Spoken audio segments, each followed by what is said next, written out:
Olá pessoal, tudo bem? Aqui quem fala é o professor e deputado Leandro Grais.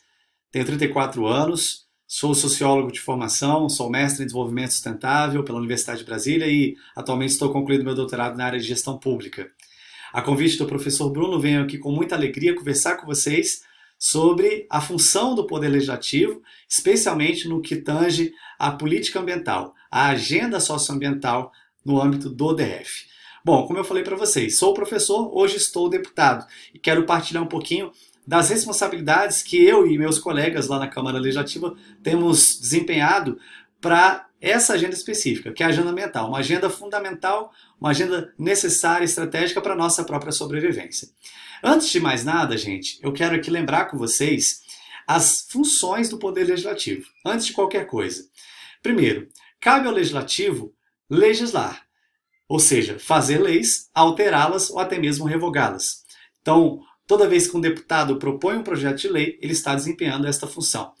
Quando um projeto de lei é apresentado, seja pelo parlamentar ou até mesmo pelo próprio governo, porque o executivo também tem essa possibilidade de enviar projetos de lei, cabe a todos os deputados analisarem esse projeto e votarem. Mas antes, ele tramita nas comissões, dependendo da característica desse projeto. Então, por exemplo, um projeto da área de educação vai tramitar na Comissão de Educação, o projeto da área de saúde na Comissão de Saúde, o projeto da área ambiental vai tramitar na Comissão de Meio Ambiente. E, por fim, todos os projetos têm que passar obrigatoriamente pela chamada Comissão de Constituição e Justiça, que é a comissão que vai bater o martelo dizendo se aquele projeto é constitucional ou inconstitucional, ou seja, se ele fere ou não princípios que estão na nossa Constituição Federal de 1988. Nenhum projeto, nenhuma lei, tanto municipal quanto estadual, ou até mesmo uma lei federal, pode ultrapassar os limites da Constituição Federal. Então, cabe a esta comissão, a CCJ, fazer esse último crivo. Então é assim que funciona, é assim que acontece essa responsabilidade legislativa.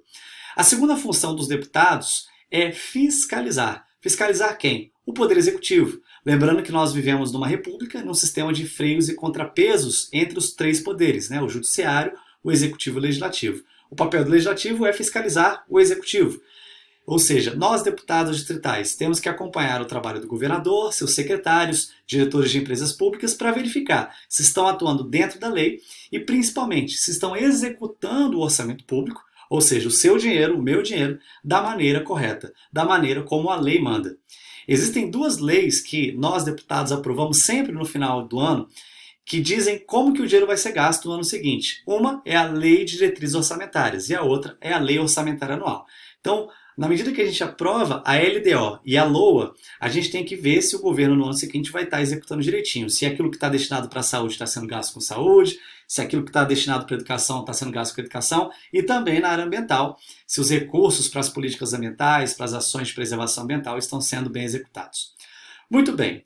Então essas duas funções são as funções que eu exerço, eu e os meus outros 23 colegas lá na CLDF. Bom, esse papel ele é tanto desempenhado individualmente quanto coletivamente. Eu, como deputado, posso trabalhar, posso fiscalizar. Eu, por exemplo, particularmente, tenho feito muitas visitas nas unidades do setor público, tanto em escolas, hospitais, e temos também feito um trabalho muito grande de fiscalização na área ambiental, seja na questão dos resíduos sólidos, na ocupação irregular, seja na perspectiva dos recursos hídricos. E eu vou falar já um pouquinho com vocês sobre isso. Mas nós também podemos trabalhar de forma colaborativa. Por exemplo, lá na Câmara nós temos as comissões, como eu já falei para vocês agorinha. Existe uma comissão que trata dos temas, trata das pautas ambientais. Além de apreciar os projetos de lei, essa comissão, ela, além do tema ambiental, ela acumula também o tema da economia e o tema do turismo. É a Comissão de Desenvolvimento Econômico, Sustentável e Meio Ambiente. Essa comissão é presidida pelo deputado Eduardo Pedrosa e tem essa responsabilidade de avaliar os projetos de lei e também propor debates, propor audiências relativas à temática ambiental. Além das comissões, é possível nós trabalharmos conjuntamente pelas frentes parlamentares. O que é uma frente parlamentar? Nada mais, nada menos do que um grupo de deputados dedicados conjuntamente a uma causa específica. Eu presido 3 frentes parlamentares lá na Câmara. Presido a Frente Parlamentar de Promoção dos Direitos Culturais, então é uma frente que está tratando aí das políticas culturais, e presido outras 2 que têm muito a ver com a nossa conversa de hoje. Uma é a Frente Parlamentar Ambientalista, e a outra é a Frente Parlamentar pelos Objetivos de Desenvolvimento Sustentável, que são aqueles 17 objetivos que a ONU estabeleceu em 2015, chamados ODS, que estão aí na chamada Agenda 2030. São objetivos para serem cumpridos até 2030. Então a gente criou uma frente para acompanhar como que esses objetivos estão sendo cumpridos aqui no âmbito do DF. E a Frente Ambientalista, que eu presido e tem ali mais 9 deputados comigo, 9 outros colegas trabalhando pela temática ambiental, nós temos feito audiências públicas, que são reuniões públicas para debater temas específicos, temos feito diversas fiscalizações nos territórios em relação à contaminação de córregos, relativo a despejo irregular de resíduos sólidos, relativo a questão hídrica. Então, é possível a gente trabalhar também conjuntamente pelas frentes. Bom, quero aqui trazer para vocês hoje aquilo que eu considero os temas-chave, os temas fundamentais da agenda ambiental no Distrito Federal. Posso dizer que são 3. Primeiro, a questão da ocupação do solo, principalmente da ocupação irregular do solo, através da chamada grilagem de terra. Esse é um problema histórico da nossa cidade. Desde o início dos anos 90, nós temos aí denúncias, diversos crimes sendo investigados de grilagem. O que é grilagem? Vai lá o cidadão, cerca uma área pública e transforma de forma fraudulenta essa área numa área particular. Passa essa área às vezes para frente, vende a alguém, essa pessoa que compra muitas vezes até compra de boa fé, sem saber que está sendo enganada, com um documento falso, e acaba que aquela área irregular depois é detectada pelo governo e aí vira um grande problema, porque das duas uma, ou você tem que despejar a pessoa dali, ou você vai ter que regularizar uma área, gerando aí muitas vezes prejuízos socioambientais. Vocês devem se lembrar que há 3 anos a gente viveu uma grande crise hídrica no Distrito Federal. Essa crise hídrica ela tem muito a ver com o problema da grilagem de terras, do uso irregular do solo. Por quê? Porque vários bairros, vários setores habitacionais foram sendo criados em Brasília, no Distrito Federal como um todo, em áreas que eram estratégicas do ponto de vista de abastecimento hídrico. Áreas onde nós tínhamos nascentes, tínhamos córregos, tínhamos ali lençóis freáticos que eram abastecidos, mas na medida que a área é hipermeabilizada, deixam de ser abastecidos. E a gente viveu aquela crise muito em decorrência desse desregulamento, dessa irresponsabilidade, até mesmo de alguns gestores públicos, de governadores, de pessoas que passaram aqui por Brasília em anos anteriores, que permitiram esse crescimento irregular.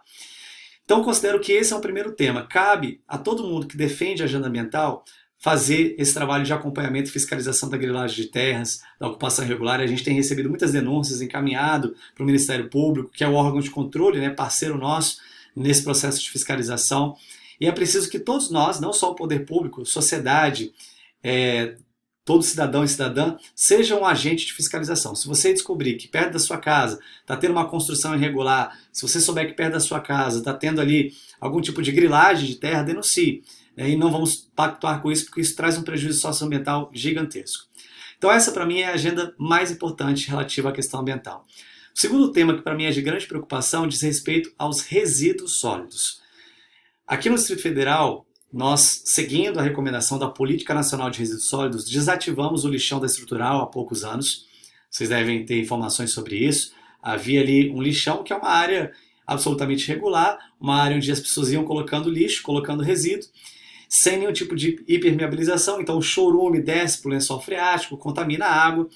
E com a Política Nacional de Resíduos Sólidos, os lixões estão sendo extintos em todo o Brasil. Então nós extinguimos o lixão da estrutural e construímos o aterro sanitário lá de Samambaia. Só que os aterros sanitários eles têm um prazo de validade, eles têm um limite. E é o que vai acontecer com o nosso aterro. Se nós não construirmos outro, ou tentarmos criar alternativas, como usinas de biogás, que é o que está sendo feito em vários países do mundo, a exemplo da Suécia e da Dinamarca. Então essa é uma questão fundamental, a gente precisa não só ampliar os espaços de tratamento dos resíduos, mas também amenizar a pressão sobre esses aterros, sobre esses espaços. Como? Diversificando a nossa matriz de resíduo. Eu apresentei e aprovei uma lei no ano passado, que é a lei que alterou a matéria-prima das sacolinhas plásticas, que hoje é de polietileno e polipropileno, para matéria-prima orgânica. Esse polietileno ele demora, às vezes, 100 ou até mesmo 150 anos para se decompor. Matérias orgânicas demoram menos, demoram poucos meses. Então isso é um caminho para a gente conseguir diminuir o impacto. E entre outras coisas, coleta seletiva, a gente tem aqui no DF vários catadores e catadoras de resíduos sólidos, cooperativas que se organizam para fazer triagem. e nesse momento, inclusive, de quarentena, estão sofrendo muito porque estão impossibilitadas de trabalhar, né, por causa do risco de contaminação. Mas esse é um tema que a gente precisa se preocupar e todo mundo que trabalha na área ambiental realmente está muito engajado com essa pauta. E a terceira, na minha visão também muito estratégica, é a pauta dos resíduos hídricos, dos recursos hídricos, né, dos nossos mananciais, das nossas nascentes, que é algo que a gente precisa muito se preocupar. O Cerrado, ele é considerado o berço das águas, é o bioma que de fato é estratégico para o abastecimento hídrico de todo o país. Nós aprovamos também uma legislação chamada Lei do Cerrado, que reuniu todas as normas, todos os regramentos para preservação e uso do cerrado aqui no Distrito Federal, mas é preciso agora que a gente tenha também um acompanhamento para que nós não destruamos nascentes, para que nós não contaminemos os nossos córregos. Aí entram todas essas dimensões que eu falei, né? A ocupação do solo, os resíduos sólidos, tudo tem que estar organizado de tal forma que a nossa capacidade hídrica não diminua, porque da água depende tudo. Depende da nossa atividade econômica, depende da nossa própria vida, depende a existência da nossa população. Então esses são os 3 grandes temas na minha visão que nós temos que nos preocupar nos próximos anos. A questão da ocupação do solo, né, do planejamento urbano, dos resíduos e da água. São os temas mais importantes na minha perspectiva aqui no Distrito Federal. E aí, pessoal, para terminar, vale a gente ressaltar aqui quais são os órgãos ambientais estratégicos, aqueles que a gente tem que acompanhar, como que eles estão trabalhando, o que eles estão fazendo, para que a gente tenha uma lógica sustentável do ponto de vista ambiental na nossa cidade. O primeiro órgão é a Secretaria de Meio Ambiente, é do governo distrital. Essa secretaria ela faz o desenho das políticas ambientais, faz o acompanhamento das políticas ambientais como um todo. Temos o Instituto Brasília Ambiental, o IBRAM, que é o órgão que dá os licenciamentos ambientais para novos bairros, novas cidades, empreendimentos. Então é muito importante a gente acompanhar o trabalho do IBRAM. Terceiro órgão, o SLU. O SLU é o órgão que cuida da política de resíduos sólidos, ele cuida da execução dessa política. Além disso, também vale ressaltar o papel da ADASA, que é a nossa agência reguladora de águas aqui no Distrito Federal, que é ela que dá as outorgas para a extração, para a captação de água, né, nos mais diferentes lugares, até mesmo na zona rural. Então, a gente tem que ficar de olho. Então, vocês que vão ser aí jornalistas, tem muita matéria. Hoje a gente tem uma pauta grande sobre o acompanhamento desses órgãos, né? São os órgãos que têm que responder publicamente também por todas as situações que acontecem no âmbito ambiental do Distrito Federal. Pessoal, eu acho que isso que eu trouxe aqui é o central, é o mais importante. Teria ainda muito assunto para falar com vocês. Temos algumas leis importantes. Eu acho que vale a pena depois vocês estudarem um pouquinho sobre a proposta do IPTU verde.